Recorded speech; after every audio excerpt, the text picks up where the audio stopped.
18 বছর আগে বলেছি নাপিতকে ঘর ভাড়া দিয়ে ওই টাকা দিয়ে চাউল কিনে ভাত খেয়ে ইবাদত কবুল হবে না। এখন পর্যন্ত কেউ ফতো উল্টে ধরে না কেন? কেন? নাপিত দাড়ি চাঁচে অথবই ভাড়া হারাম। নাপিত দাড়ি চাঁচে অথবই ভাড়া হারাম। ওই টাকা দিয়ে চাউল কিনে ভাত খেয়ে ইবাদত কবুল হবে না। বাংলাদেশে প্রায় 5,500 এনজিও রয়েছে। কোন এনজিওতে চাকরি করে ওই টাকা দিয়ে চাউল কিনে ভাত খেলে ইবাদত কবুল হবে না। এদেশের ব্যাংকে চাকরি করে ওই টাকা দিয়ে চাউল কিনে ভাত খেয়ে ইবাদত কবুল হবে না। আমি তোমাকে বলেছি, 18 বছর থেকে বলে আসছি, তোমার বাপের জমিদারি আছে, বড় ব্যবসা করো। টাকা কম আছে, কলা বিক্রি করে খাও। তার চেয়ে টাকা কম আছে, চকলেট বিক্রি করে খাও।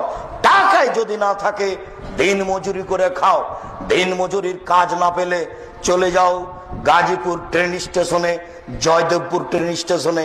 মানুষের ব্যাগ ধরে গাড়িতে তুলে দিবে। সারাদিন কাজ করলে 300 টাকা পাবা। 200 টাকা খাবে আর 100 টাকা রেখে দিবে। যেদিন বৃষ্টি হবে, কাজ হবে না, সেদিন 100 টাকা খাও।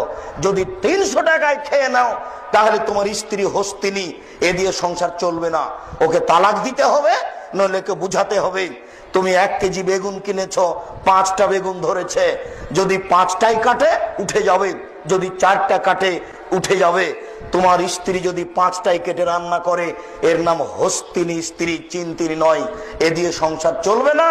একে বুঝাতে হবে, নইলে পরিবর্তন করতে হবে।